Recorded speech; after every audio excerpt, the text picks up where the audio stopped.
Hey guys, Level 5 here with episode number 32 of the Brighton Career Mode Season 3 starts here, and we've got a big transfer budget for ourselves. But let's quickly go over some of the transfer listed players. You can see two players that we signed in January have actually been transfer listed in Chris Smalling and Riyad Mahrez. Thinking behind that was, Chris Smalling's pretty much, he's not good enough. Ampadu's probably going to outgrow him this season. And for Mahrez, his wages are high. If we want to keep this realistic, his wages are double that of our second highest earner. So I think getting those wages off the book would keep this realistic. Yeah, he was alright, but not worth what we're paying him per week. And for Neil Maupay, we are moving into a one-striker formation. So he will be going soon, which is unfortunate. But we did get 50 mil for him, so that's brilliant. And the man that I thought would replace Riyad Mahrez pretty well, recently released, Gareth Bale, released from Real Madrid.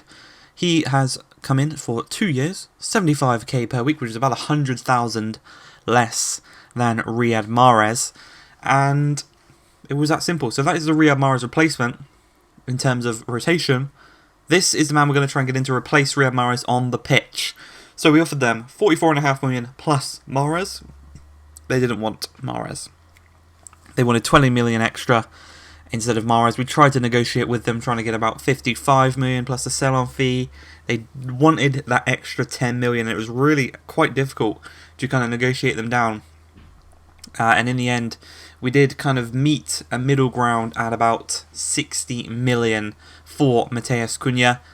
I think he won the gold medal at the Olympics. Him and Richarlison were very good at the Olympics.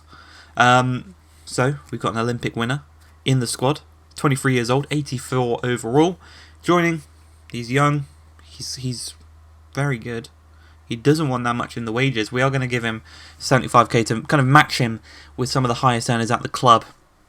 The likes of Tammy, the likes of Trossard, and that is where they're at. He's going to make his debut here in the Community Shield. We're taking on Liverpool, the league winners. We are the FA Cup winners. So this should be a good one, all things considered. Taking into the kind of account, Liverpool have been a team we've been okay against, so we definitely have a chance in this one. Obviously, there was a 2-2 draw at the end of last season where we were 2-0 down, so the fight is on. You know, we can definitely have a good result against them.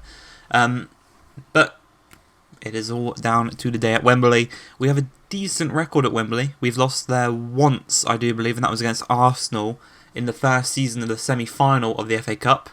Since then, we won the semi-final this year. We won the final this year, and now we have this game here. So we have 2-1 as it stands. But right now, we hope, we pray, that we can go through in this one. And in the first 10 minutes, we're going to have a chance here as Priest still in the lineup because a couple of our players are still recovering from their injuries. Plays it across to Tammy Abraham, and he's picking up where he left off from last season. And it is exactly what we want. It is exactly what we need.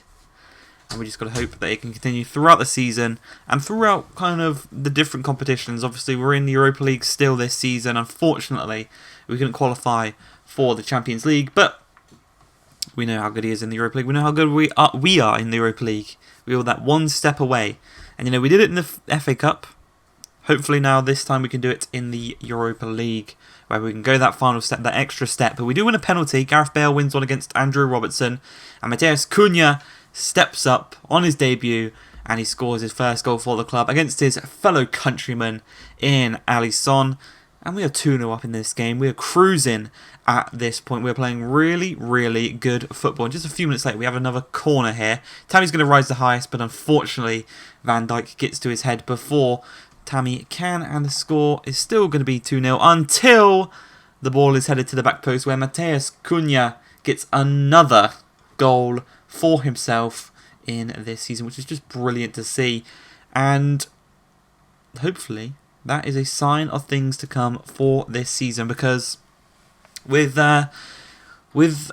Mahrez, he didn't really score as many goals as I thought he would, considering his rating. And I think Mateus Cunha actually will get us some goals. More than Mahrez, definitely.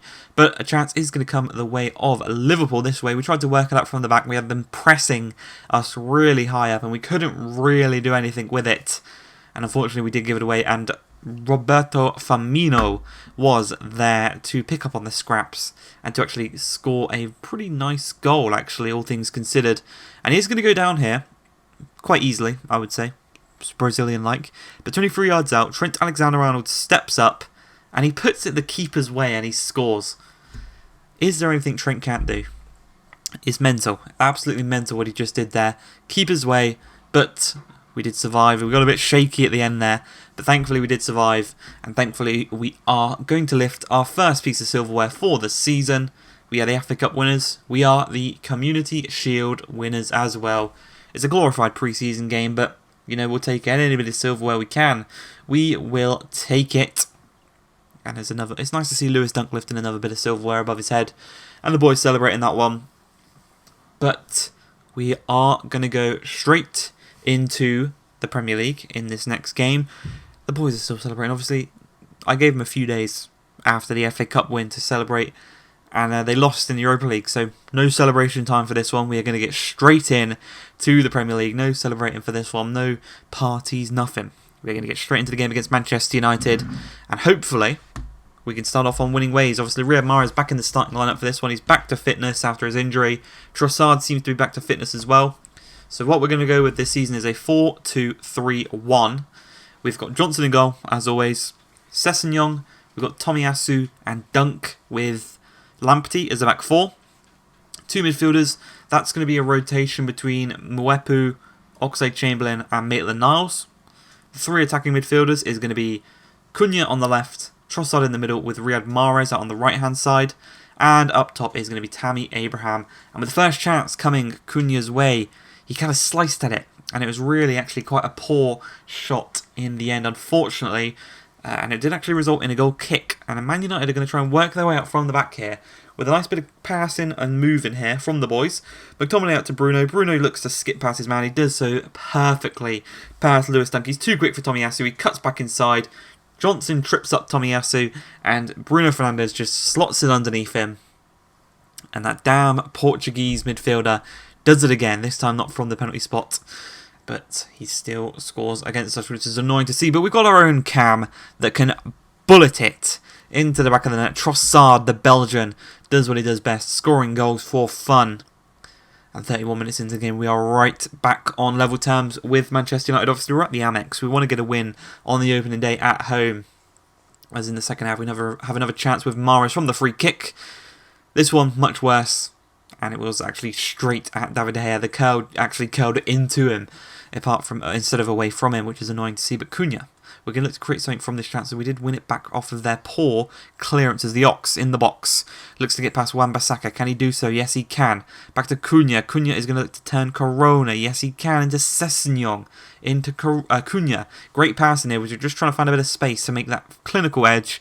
And as Tammy Abraham turns the old man, Gerard Piqué, he makes it 2-1. And for the first time in this game, we are in front. And hopefully we can maintain that, control it, and just take it to the very end. As you can see, we've made a couple of rotational changes. Alzate's back from his loan at Lazio. He's back in the game. Priest is in the starting lineup. And we've also brought in Gareth Bale. But an incredible turn by Bruno Fernandes does punish us.